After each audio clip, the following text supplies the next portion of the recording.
Bapak Ibu, saudara-saudari, anak-anak yang dikasihi Tuhan, Shalom.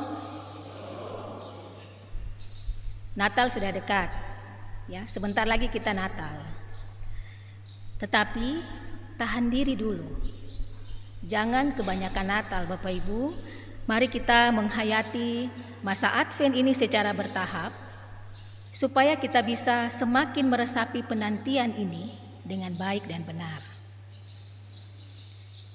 Bapak Ibu, saudara-saudara jemaat yang dikasihi Tuhan, tema yang diberikan oleh kita, yang diberikan kepada kita dari sinode berdasarkan pembacaan kita di hari ini adalah menantikan Kristus dengan pertobatan dalam perbuatan kasih, keadilan dan rasa syukur. Menantikan Kristus dengan pertobatan dalam perbuatan kasih, keadilan dan rasa syukur. Jemaat Tuhan, ada satu kisah menarik tentang seorang penginjil yang cukup terkenal. Namanya Nicky Cruz. Nicky Cruz ini dia lahir pada tanggal 6 Desember 1938 di San Juan, Puerto Rico. Dia lahir di tengah salah satu lingkungan terburuk di San Juan. Orang tuanya adalah pasangan dukun yang mempraktekkan ilmu hitam atau ilmu sihir. Dalam lingkungan yang demikian, Nicky Cruz ini seringkali mengalami penganiayaan secara mental. Penganiayaan atau tekanan mental oleh orang tua kandungnya. Ibunya seringkali menjuluki dia sebagai anak setan. Dan tidak heran jika Nicky bertumbuh juga sebagai anak yang penuh dengan kenakalan dan pemberontakan. Pada usia 16 tahun, ia dikirim ke Brooklyn, New York untuk tinggal bersama dengan kakaknya, dan di sana dia bergabung dengan sebuah geng yang bernama Mouse Mouse. Ini geng yang salah satu geng yang paling ditakuti di New York. Saudara-saudara sekalian, pada suatu hari seorang penginjil bernama Wilkerson, dia datang di wilayah tersebut memberitakan Injil pada semua orang yang ada di situ, termasuk kepada Nicky Cruz. Dan dalam proses yang panjang, dia berhasil membuat Nicky Cruz ini merasakan penyesalan. Bahkan bersama anggota geng yang ada bersama-sama dengan dia, mereka kemudian pergi menyerahkan diri, menyerahkan semua alat-alat kejahatan di kantor polisi. Dan Nicky Cruz mulai belajar Alkitab dan pada akhirnya dia menjadi salah satu penginjil terkenal di dunia. Jemaat Tuhan, kisah tadi adalah kisah nyata dari seorang Nicky Cruz, tumbuh dan besar dalam lingkungan yang penuh dengan kejahatan, yang membuat dia menjadi pemberontak tetapi juga menjalani hidup yang keras. Dan itu membuat jiwanya juga seperti itu, jiwa pemberontak, jiwa yang keras. Dengan membuat orang lain takut, dia merasa bahwa dia telah mendapatkan kuasa dan kendali atas dirinya tetapi juga atas orang lain. Tetapi pada akhirnya dia merasakan bahwa kehidupannya justru menjadi lebih berharga saat dia mengalami pertobatan dan datang kepada Tuhan dengan segenap hati. Dia mendapatkan sukacita yang sejati, bukan dengan membuat orang lain takut, membuat orang lain gentar kepadanya, tetapi dia merasakan sukacita oleh karena pertobatan di dalam Tuhan yang mengasihinya. Nah, jemaat yang dikasihi Tuhan, bukankah apa yang dialami dan dirasakan oleh Nicky Cruz ini juga seringkali terjadi dalam diri banyak orang? Banyak orang berpikir bahwa dengan melakukan dosa, mereka dapat memperoleh apa yang mereka perlukan dan inginkan. Orang berbohong dan menipu, berpikir bahwa itu adalah jalan terbaik untuk mendapatkan sesuatu. Orang pergi minum-minum sampai mabuk, berpikir bahwa itu akan menolong dia melupakan semua hal yang menjadi beban hidup. orang memilih untuk menyangkal Tuhan hanya untuk menyelamatkan diri dan berbagai tindakan dosa lainnya. Tetapi tidak ada kehidupan dalam dosa yang berujung pada kebahagiaan atau sukacita itu. Kehidupan dosa justru membuat manusia hidup dalam ketakutan. Tapi sayangnya ada banyak orang yang tidak mampu dan tidak mau melepaskan diri dari kehidupan berdosanya itu. Tentu dengan berbagai macam alasan. Karena banyak orang berpikir akan kehilangan banyak hal kalau harus meninggalkan kehidupan dosa. Dan untuk orang-orang seperti inilah Tuhan hadir dan menyatakan seruan pertobatan supaya mereka yang sedang dalam tanda petik tertidur dalam kegelapan dosa kemudian dapat melihat terang dan masuk ke dalam terang Tuhan itu. Dan hal itu yang terlihat dalam bacaan kita di hari ini, bahwa dalam pertobatan ada kasih dan sukacita yang sejati. Injil Lukas yang kita baca di hari ini secara khusus pasal 7 sampai 18 mengisahkan kisah Yohanes Pembaptis yang berseru-seru di padang gurun memberitakan seruan pertobatan bagi umat Israel. Jadi kita tahu bahwa Rasul Yohanes ini salah satu rasul yang tegas dan keras tanpa kompromi untuk menyampaikan seruan pertobatan, dan itu kita lihat di dalam bagian firman Tuhan di hari ini. Dalam perikop tadi kita baca dikatakan bahwa Yohanes Pembaptis menegur banyak orang yang datang dengan kalimat yang sangat keras. Hai kamu keturunan ular berbisa. Kalau di dalam terjemahan ini ular berbisa, di Alkitab terjemahan baru yang lama ular beludak. Hai kamu keturunan ular berbisa. Jadi ini sebuah kalimat yang keras dan menarik untuk diperhatikan. Karena kita tahu ular adalah hewan yang dalam kisah penciptaan muncul sebagai hewan yang licik dan manipulatif, yang membujuk manusia hingga jatuh ke dalam dosa. Dan ketika frasa ular berbisa ini dipakai untuk menyebut orang banyak yang datang kepada Yohanes Pembaptis, maka dapat diduga bahwa dia sedang menegur cara hidup umat yang jauh dari Tuhan pada waktu itu.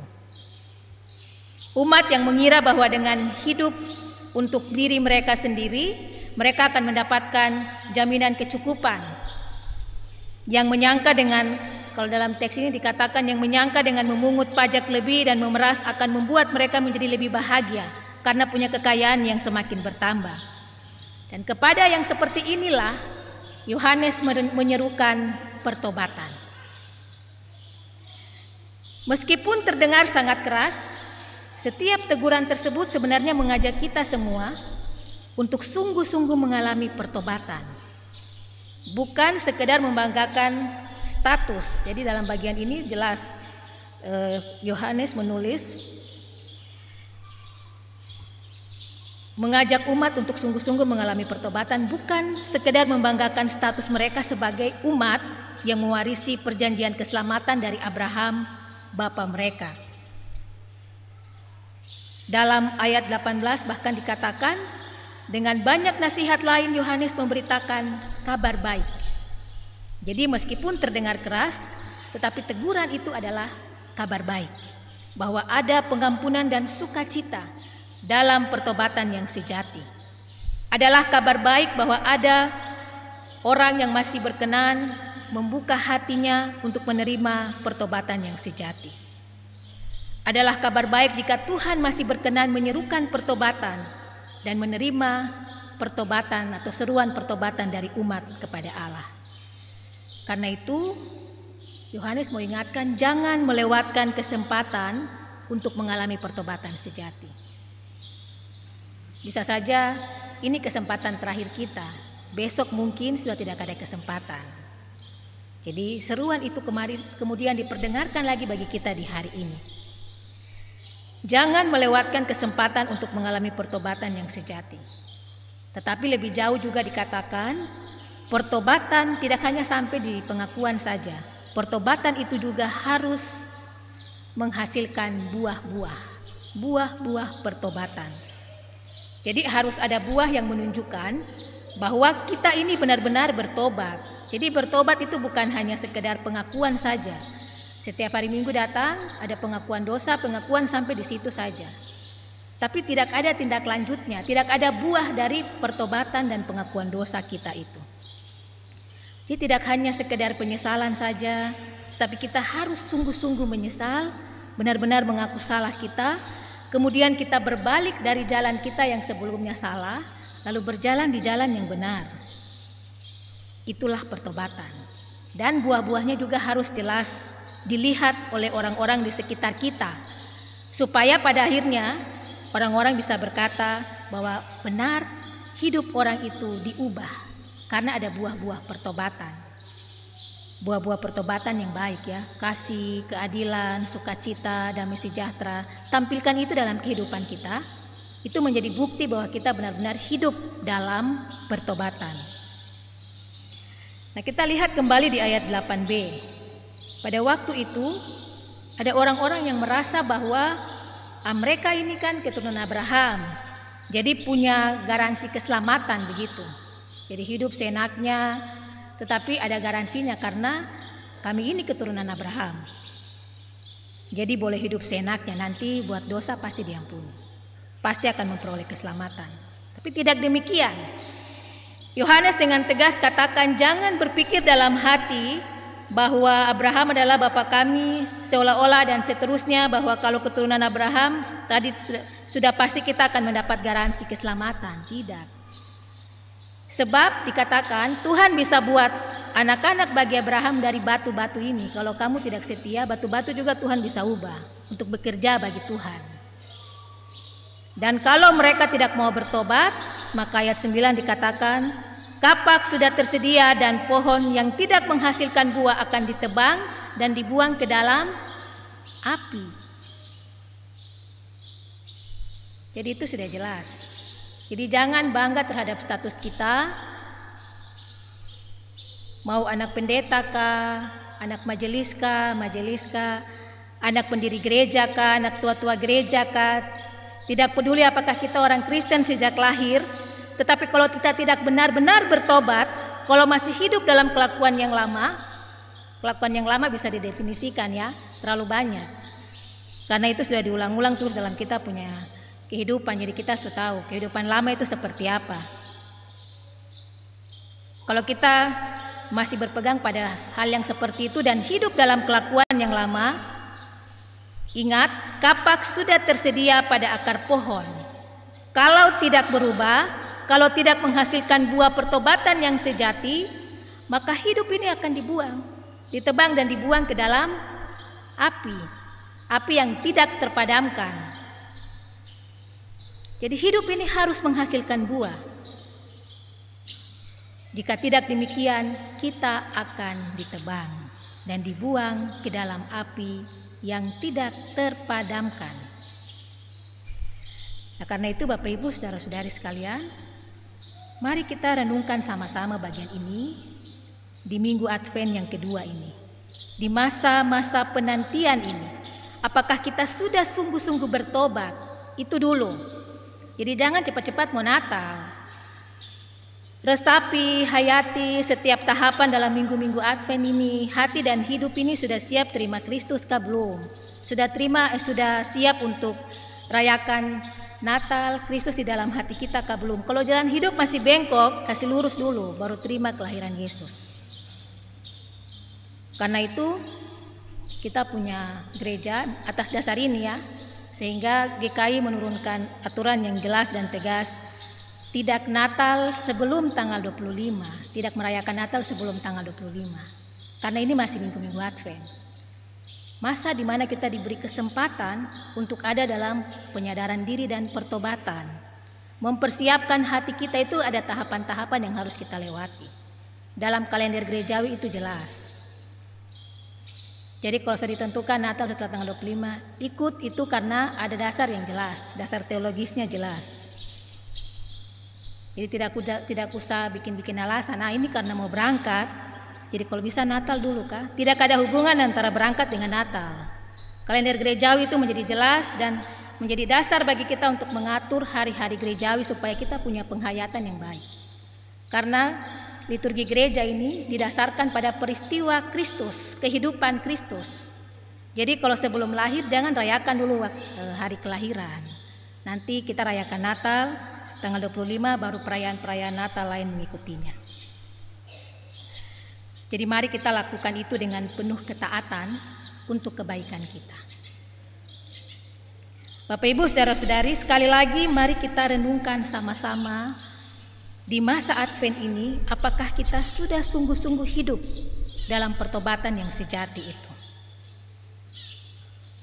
Karena ingat bahwa pertobatan bukan hanya membebaskan kita sebagai umat Allah dari ketakutan, tetapi juga kemudian membawa perbaikan dalam kehidupan bersama kita, kehidupan keluarga, tapi juga kehidupan dalam komunitas-komunitas di mana kita ada, hidup di dalamnya, kita berkarya bersama-sama di sana.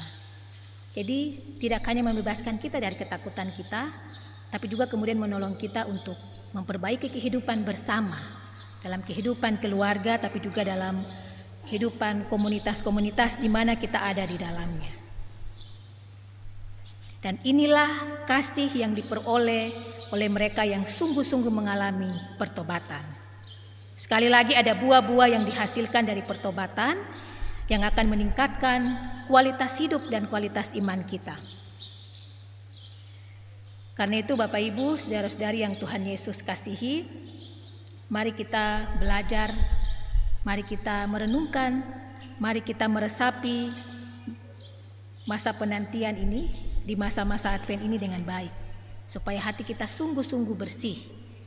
Kita benar-benar hidup dalam pertobatan, tetapi juga ada buah-buah pertobatan yang dihasilkan dalam kehidupan kita. Maka mari kita mulai dari diri kita untuk menantikan kedatangan Tuhan dalam pertobatan yang sejati. Pertobatan yang menghasilkan buah-buah sesuai dengan pertobatan itu sendiri.